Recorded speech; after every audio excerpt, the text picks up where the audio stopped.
The year is 2021, and E3 has rolled around once again.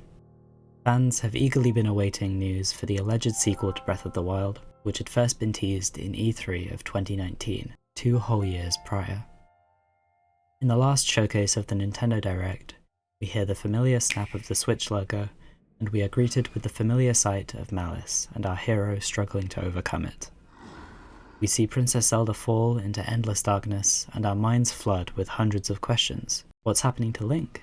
Is he okay? What about the princess? Could Zelda be dead? And as our minds race to decipher what it is we're seeing, the screen fades to black. And then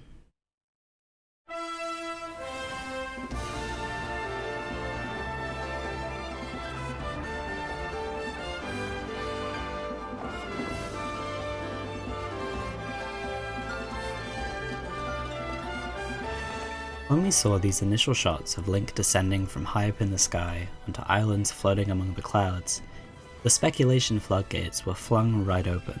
We had suddenly been introduced to a colourful new world of possibilities that had yet to be established for this sequel, and all of a sudden, the sky was quite literally the limit. And with these lands in the sky came a flood of fans all asking the same question, all suggesting the same exciting possibility. Could this game be related to Skyward Sword?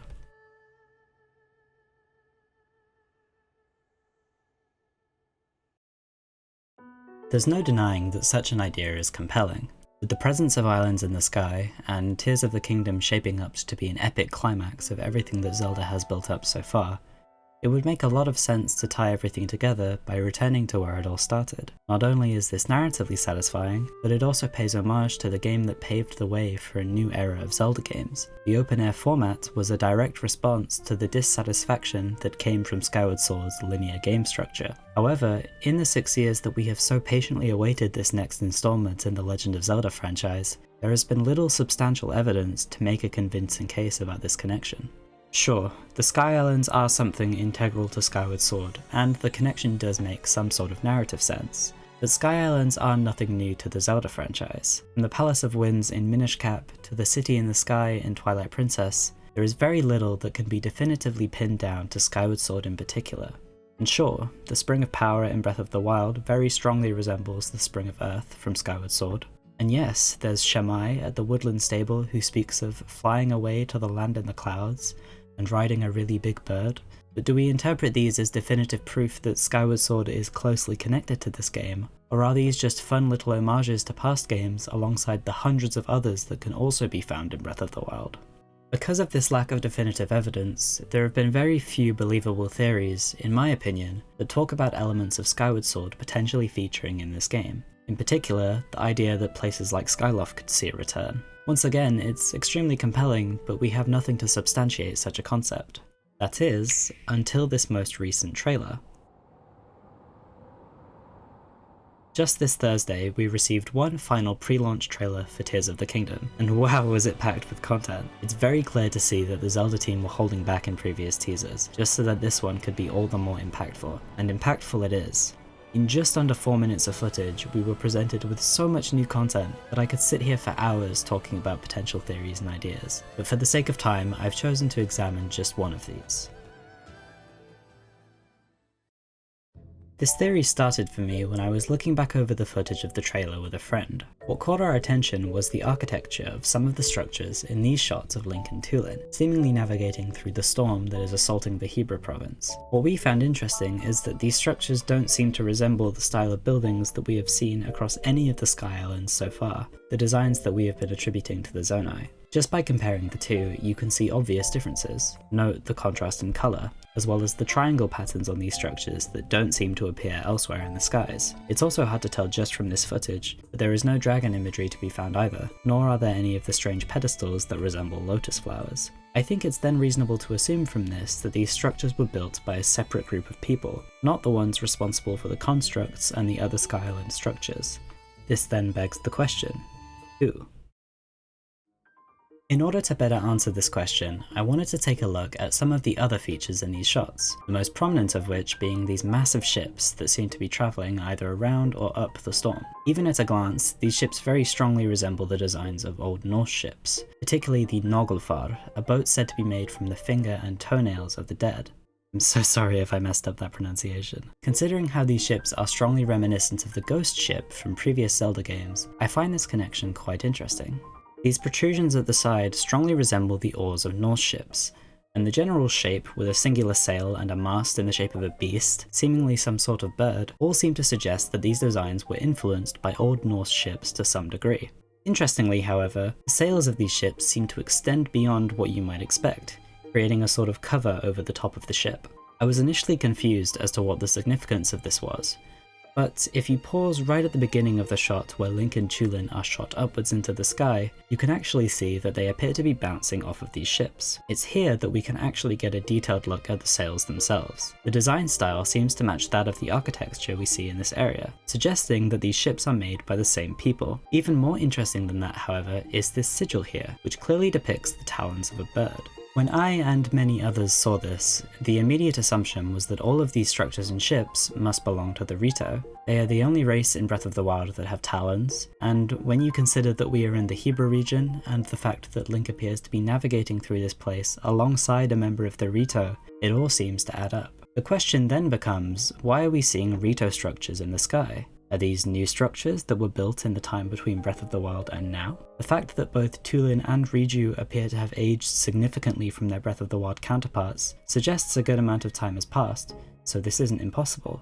But then, what would they have built these for? Could these ships have been built specifically in response to this storm that is terrorizing Hebra and, by extension, the Rito? Another oddity that comes with these people being the Rito is, why would they use this talon sigil to represent them and not the main sigil of the Rito? This seemed like an odd design choice to me, which was why I decided to explore it further. It was then that I discovered something really interesting. If you take a look at the sigil, you'll notice that it depicts a foot with 3 front-facing talons. However, if you take a look at the feet of the Rito, you'll notice that they actually only have 2 talons at the front, with a smaller third one at the back. Whilst I suppose you could make the argument that this sigil is simply depicting all 3 talons in a sort of attacking stance, I think the fact that the middle talon is significantly larger than the other 2 might suggest that this isn't actually the case. So then, why would the Rito depict their own talons incorrectly? I believe the only explanation is that this sigil is not actually depicting Rito talons. If we are correct in thinking this, we're met with even more questions, as, like I said, there are no other races in Breath of the Wild with bird-like talons. So then, who or what could these talons be depicting? Well, take a look at this. If you look at the talons of the Loftwings from Skyward Sword, you'll notice that they actually have 3 front-facing talons, matching perfectly with our talon sigil. Even more convincingly, you can see that the middle talon appears to be a bit larger than the other 2. It's a much closer match than that of the Rito.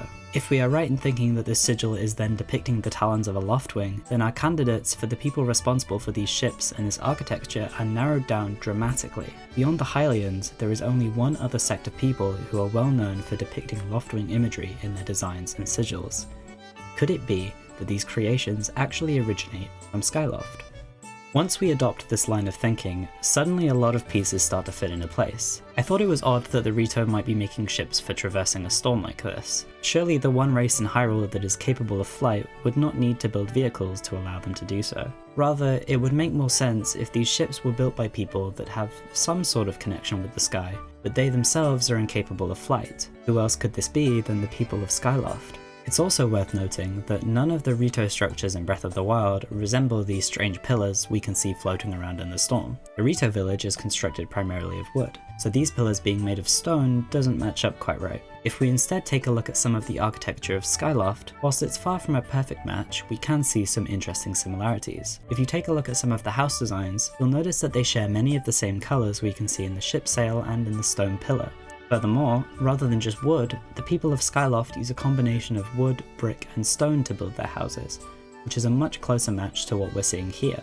With all of this in mind, there seems to be a strong case suggesting that the people of Skyloft may be the ones responsible for these structures. But if this is the case, we then need to ask ourselves how exactly any of this could have arrived here in Hyrule. From what we've seen so far, The islands that have suddenly appeared in the sky bear no resemblance to anything from Skyward Sword, which would suggest that they are something separate entirely. Well, there is actually another interesting detail in this trailer that might tell us more about these islands themselves, in particular how exactly they arrive here in Hyrule. This is something that was pointed out by Monster Maze, Zeltic, and Nintendo Black Crisis during their live discussion of the trailer. We get this shot where Ganondorf fires Malice straight upwards into the sky.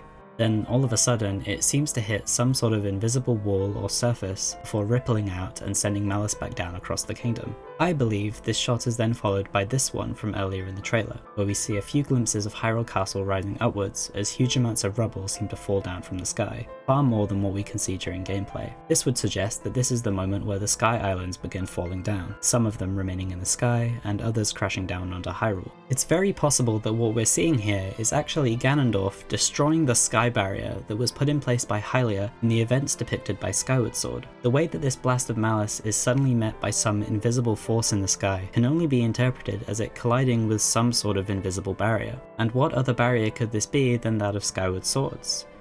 We know that in Breath of the Wild, there is some sort of separation between the sky and the surface, seen by the three dragons and their mysterious cloud portals that they exit through when shot by an arrow.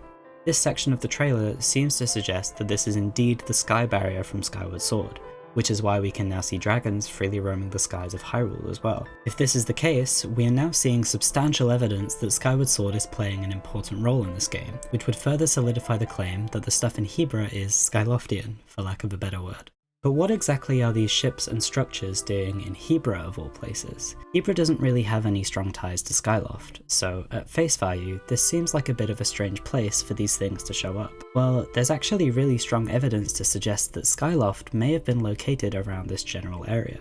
If we look just a little bit southeast from Hebra, there's a vast canyon that forms a sort of border between Hebra and the rest of Hyrule. At the very end of this canyon is the Forgotten Temple, which houses a very large goddess statue that looks suspiciously similar to the one that falls from Skyloft into the Sealed Grounds. In fact, this Forgotten Temple may well be the Sealed Temple itself, an idea that Zeltic and many others have explored in detail already. So if this is the case, then Skyloft would have to be located roughly above this general area in order for this to make sense, as the goddess statue descended directly down from Skyloft to arrive in the temple. This would then explain why we see traces of Skyloft appear over Hebra when the barrier is broken. And for one final point in favour of this theory, we need look no further than the one responsible for all of this, Ganondorf himself. To everyone's delight, our boy is finally hydrated, with a fantastic new design that wonderfully parallels the ancient tunic outfit we see on Link. Interestingly though, in the shot that plays right after the one where we see Hyrule Castle rising into the sky, we get this wonderfully menacing shot of what we assume to be Ganondorf standing before the Blood Moon. However, his design very clearly contrasts the one that is revealed later in the trailer, as well as the one featured in the official art that was shared on Nintendo's Twitter. He has these long malice tendrils that seem to resemble hair, and his arms have this weird black plating design that regular Ganondorf doesn't have. It also looks like he may have a horn, which we can just about see before the cut to black. This large, imposing figure with black scaly arms and fiery red hair that spirals downwards looks a lot less like Ganondorf, and a lot more like another villain we have seen elsewhere in the franchise. Demise. Just from looking at Demise's design, the similarities are very clear. However, there is strong evidence to suggest that this is still Ganondorf, as the two pillars seen in this shot are also present in the shot from later on in the trailer, where we see Ganondorf himself. What many have speculated is that Ganondorf may undergo some sort of transformation in this game, from his natural state into this form that we see here. I think it's very possible that in this game we will see Ganondorf embrace his connections to Demise fully, and transform into an even more powerful version of himself. If this is the case, and Demise really is making a return in this game, then the connections we have already established to Skyward Sword become even stronger. Who else would seek to break the sky barrier but Demise himself, the demon that was thwarted by the hero of the sky? I think what we're seeing here is Demise directly opposing Hylia herself, and destroying her sacred barrier to gain control of the protected lands in the skies above. His mission in this game has been made very clear by his dialogue. Sweep over Hyrule, eliminate this kingdom and her allies, leave no survivors. You witness a king's revival, and the birth of his new world. Ganondorf, and perhaps Demise within him, is unravelling everything that Hylia has put in place to protect her world, and is inspiring chaos to claim it all for himself. And so, he destroys the sky barrier, bringing down the islands above, and with it, the history of the people who inhabit them. With all of these connections to Skyward Sword, it would be extremely unusual if the people of Skyloft were entirely absent from all of this. Whilst there is no denying that an immeasurable amount of time has passed since the beginning of this story, we know that some of the Hylians chose to return to the sky after Demise was defeated. It is unlikely that they left absolutely nothing behind. Something must remain of their society and history, and I think that something is what we're seeing in the storm over Hebra. There's also no denying the beauty in the parallels between the giant tornado that swept up Zelda so long ago in Skyward Sword, beginning all of this, and the storm that now sits over Hebra, holding the remains of the very same people that witnessed something like this once before. So that is my theory. The Sky Islands appear due to Ganondorf, possibly Demise, destroying Hylia's sky barrier, and with it, the remains of Skyloft are entangled in the chaos that ensues. I personally think that this is really compelling as a theory, and answers a lot of the questions we currently have for how the events of this game fall into place. Some questions do still remain though. If we're seeing remnants of Skyloft's people here, could we perhaps see the remains of Skyloft itself? It remains to be seen if this will be the case, but of course, I'm sure we would all love to see it return, and I'm sure the Zelda team is very aware of this. Thank you all so much for watching. It's been a dream of mine for a long time to tackle a Zelda theory like this, so I'm really excited to have been able to give it a go, and with a really interesting theory no less. If you'd like to see more of this sort of content, please consider subscribing. I would definitely be interested in doing more videos like this in the future if people want to see them. If you're interested in video game music at all, I'd also recommend checking out my main channel, MissEVGM. I publish the majority of my work there, so if any of that sounds of interest, please consider taking a look. Once again, thank you so much for watching, and I'll hopefully see you at some point in the future. Bye bye.